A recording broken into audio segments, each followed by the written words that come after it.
इंसानी जिस्म दुनिया की पेचीदा तरीन मशीन है, मोस्ट कॉम्प्लिकेटेड स्ट्रक्चर।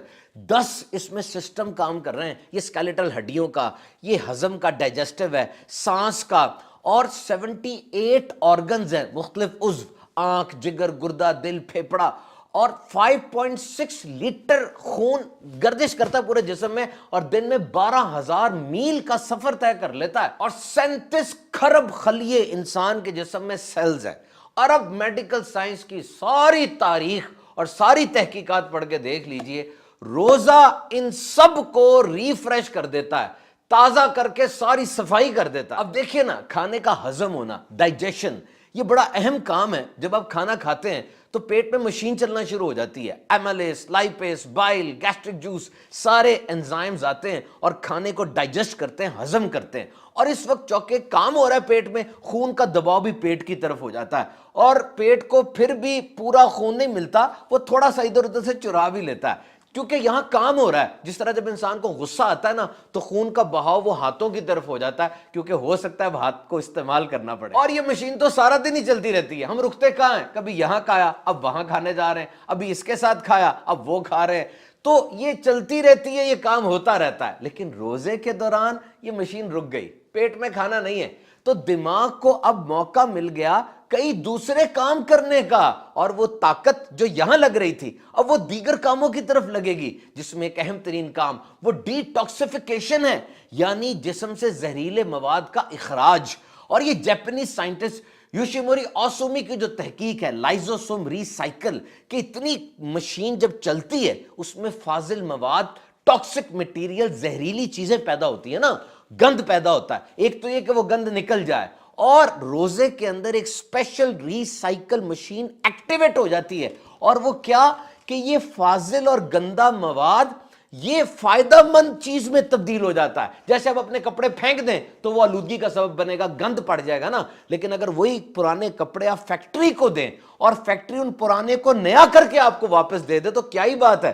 तो रोजा इंसान के जिस्म में ये रिसाइकलिंग शुरू कर देता है। और वेब एमडी में पब्लिश एक आर्टिकल के मुताबिक ये जो डिसिप्लिन्ड हंगर है, नज्म ज़ब्त के साथ, कि ज़ेन बना हुआ है, सुबह खाऊंगा, फिर पीक आवर्स में भूखा रहूंगा, फिर आखिर में खाऊंगा, इस हालत में जिस्म में जो खून गर्दिश कर रहा है ना आपका, उसमें गंद कम से कम है, साफ खून गर्दिश कर रहा है। और ये साफ खून की सप्लाई जब ब्रेन को मिलती है, क्लीनर थॉट्स, बेटर मेमोरी और इंक्रीज शार्पनेस, यानी परेशान कुन नहीं बल्कि अच्छी सोचें आएंगी, मेमोरी, याददाश्त तेज होगी, और इंसान की क्रिएटिविटी, कुछ नया सोचने का उसको मिलेगा। और जिस्म के अंदर गुड हार्मोन जो एंडोर्फिन्स हैं, डोपामीन है, इनकी मिकदार बढ़ती है, तो मायूसियां छटती हैं, और रोजा इंसान को ताजा कर देता है। और ये लिम्फेटिक सिस्टम, यानी इंसान के जिस्म के अंदर जो अपनी आर्मी होती है, जो बाहर से आने वाले जरासीमों को, गंदी चीजों को रोकती है या पीछे करती है, रोजे के अंदर ये रिफ्रेश होती है, इसको भी एक ताजगी मिलती है, और पूरा इम्यून सिस्टम वो जबरदस्त अंदाज से वर्किंग ऑर्डर में आ जाता है। और ये तो बिल्कुल क्लियर है कि रोजे में इंसान के अंदर बर्दाश्त पैदा होती है, फोकस और माइंडफुलनेस।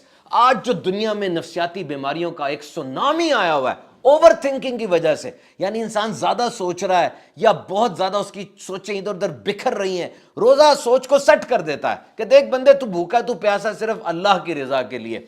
माइंड सेट हो गया, फोकस सेट हो गया, और अब ये उछलता कूदता दिमाग वो बैलेंस्ड अप्रोच में आ जाएगा, इत्तेदाल के अंदर आ जाएगा। तो सही अंदाज से असूलों के साथ रोजे रखने वाले एंजाइटी, डिप्रेशन, टेंशन से बचेंगे इंशाअल्लाह। और अब जो दुनिया में 2 अरब से ज्यादा लोग ओवरवेट है, उनका वजन ज्यादा है या खतरनाक हद तक ज्यादा है, तो देखिए, under proper medical guidance, fasting can prove to be an effective, surest and easiest way to shell out excessive fats with an acceptable amount of side effects. सही तरीके से रोजा आपने रखा है तो जिस्म की जायद चर्बी घुलना शुरू हो जाएगी। देखिए, आखिरी खाना कौन सा खाया था? सहरी का ना, 9-10 बजे तक उसकी ताकत मिलती रही, उसके बाद ताकत तो चाहिए, खाना नहीं है, तो जिस्म में जो जायद चर्बी है वो घुलेगी ताकि एनर्जी मिले। और विसरल फैट, यानी जो अंदर कहीं जिस्म के आज़ा के ऊपर चर्बी चढ़ी होती है खतरनाक, वो भी घुलेगी और ऊपर वाली भी घुलना शुरू होगी। लेकिन ये उस सूरत में होगा जब आप इत्तेदाल और म्याना रवि रखेंगे।